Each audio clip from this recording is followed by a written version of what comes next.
for the 2024 general election is reaching its end. In less than 24 hours, Sri Lankans will be heading into polling stations once again, this time to elect a brand new parliament. A very good morning. You're watching the Breakfast Rundown and I'm Therunee Karunaratne. As we as Sri Lanka gear up to carry out one of the key elections of this year in our country, the National Election Commission has confirmed that all arrangements are in place to smoothly carry out the 2024 general election, which is scheduled to be held tomorrow. With that, we move on to our top story for this morning. The transportation of ballot boxes and officials for the 2024 general election will commence this morning. Commissioner General of Elections Saman Sriratnayake says that this process will take place in 49 centres across the island. He also says that officials and ballot boxes for 13,314 polling stations will take place today. Meanwhile, police spokesman DIG Nihal Thaldua says that a special security arrangement is in place for the transportation of ballot boxes. This year, 8,352 candidates will be contesting the 2024 general election, which is scheduled to be held on the 14th of November, that is tomorrow. From them, 5,006 will be representing recognized political parties, while 3,346 are independent candidates. The voting process for the 2024 general election will commence at 7 a.m. tomorrow. 17,140,354 individuals have been deemed eligible to cast their votes at the upcoming 2024 general election.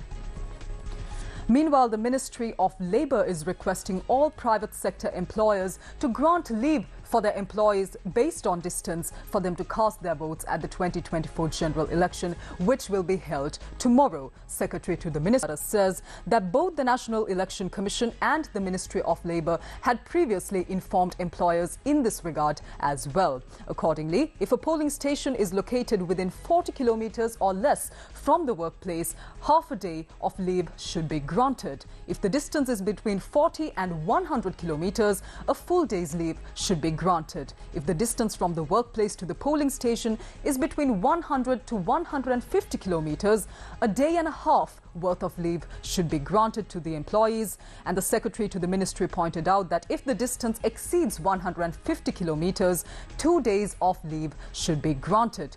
Now, he further emphasised that this leave should be granted without affecting the employees' salaries or personal leave entitlements. Education, meanwhile, says that today and tomorrow will be a holiday for all schools across the island as the 2024 general election is scheduled to take place tomorrow. The ministry says that the holidays were granted as per a request made by the National Election Commission of Sri Lanka. Accordingly, schools will be reopened on Monday, the 18th of November. Meanwhile, all state universities across the island are also closed today and tomorrow. Chairman of the University Grants Commission of Sri Lanka, Professor Kapila Senviratne, says that instructions in this regard have been provided to the Vice-Chancellors of all state universities in Sri Lanka. Meanwhile, the National Election Commission has announced that all personnel working in private and state banks as well as financial institutions should be granted leave so that they can cast their vote for the upcoming 2024 general election. In a statement, the Commission emphasised that this leave should be granted without any reduction in regular leave or salary cuts. The National Election Commission also mentioned that complaints have been received regarding certain banks and other financial institutions not granting leave to their employees for them to go and cast their votes tomorrow. Let's move on to some more local news now. A committee has been appointed to investigate whether the selection process of labour welfare officers at Sri Lanka's diplomatic missions abroad was carried out correctly. The Ministry of Labour says that several complaints have been received regarding these appointments made in the past. The ministry adds that the selection process was not conducted transparently. Labour welfare officers are appointed to Sri Lanka's diplomatic missions in various countries, including those in the Middle East, Japan and South Korea, to address issues faced by the Sri Lankan workers in those respective regions. However, the ministry has reported that there were certain irregularities in the appointment process of these officials. A senior official from the Ministry of Labour, meanwhile, says that based on the findings of the ongoing investigation, further actions will be taken concerning the labour officers at these diplomatic diplomatic missions. Now, the Department of Agrarian Development says that it has been decided to transfer the fertilizer subsidy funds to farmers' bank accounts after the completion of the first round of paddy field ploughing. Previously, the fertilizer subsidy funds were deposited in farmers' bank accounts after the completion of the entire season. However, Commissioner General of the Department of Agrarian Development, Karunaratne, says that this decision was made with the aim of providing funds to them more efficiently.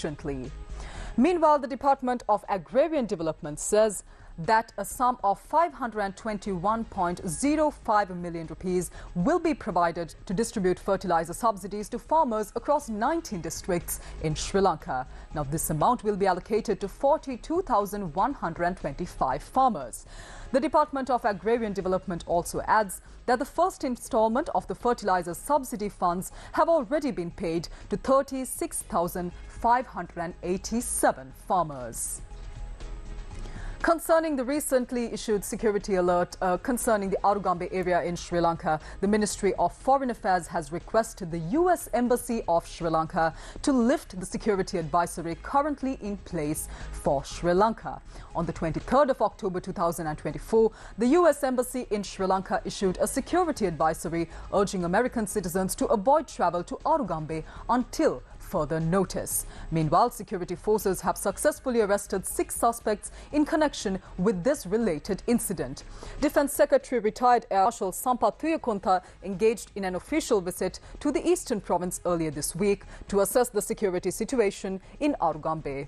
The Ministry of Defence said that the Defence Secretary had been briefed on the current security arrangements by local military and police officers. Following this, based on the findings, the Defence Secretary had instructed relevant officials to take necessary measures to ensure the safety of key tourist destinations in Sri Lanka, including the Arugambe region. During this process, the Defence Secretary also emphasised the need to ensure that tourist safety is maintained without infringing upon their freedom, while also instilling confidence in their security. Well, yesterday was day 2 of the COP29 summit, which is currently underway in Baku, Azerbaijan. UN Secretary General Antonio Guterres had said that nations at the COP29 summit must reach a deal that does not leave poorer countries empty-handed in their fight against climate change. Let's take a look.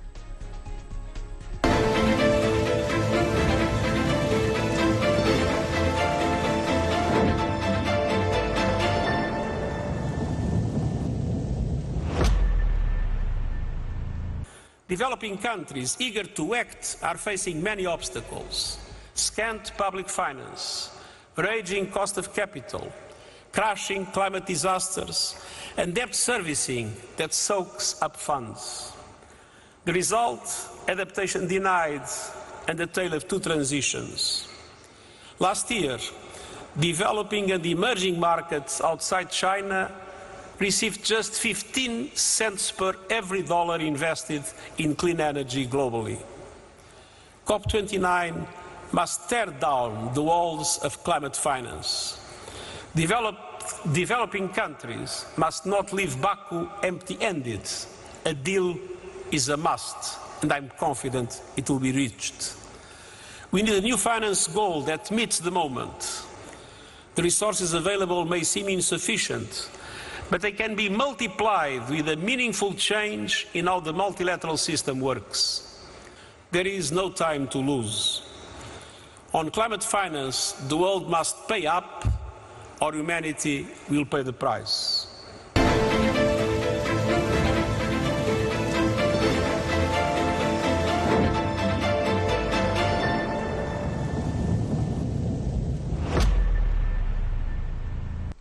The United Nations has also said that climate change is contributing to record numbers of people being uprooted from their homes globally, while worsening the often already quote-unquote hell of displacement. The top priority at COP29 is landing a hard-fought deal to boost funding for climate action in developing countries across the globe.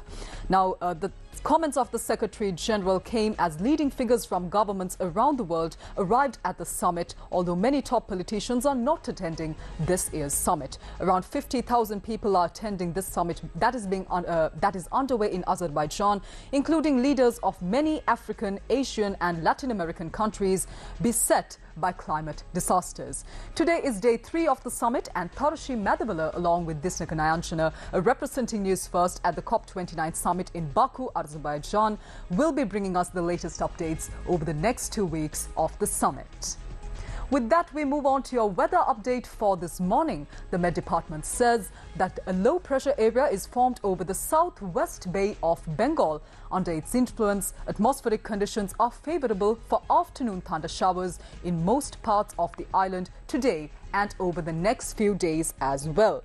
Several spells of showers will occur in the northern province. Showers or thunder showers will occur at several places elsewhere during the evening or night. Heavy showers of about 100 millimeters are likely at some places in the central, Uber, Sabragamur and southern provinces and in the Kaluthara district. Misty conditions can be expected at some places in the west, Sabragamur, central and Uber provinces and in Gaul and Mathura districts during the morning hours as well. And as always, the general public is requested to take adequate precautions to minimize damages caused by temporary localized strong winds and lightning during these thunder showers. Allow me to shift your attention to news overseas now. Today's international story. At least 35 people have been killed in a car attack in southern China, believed to be the deadliest known act of public violence in the country in decades.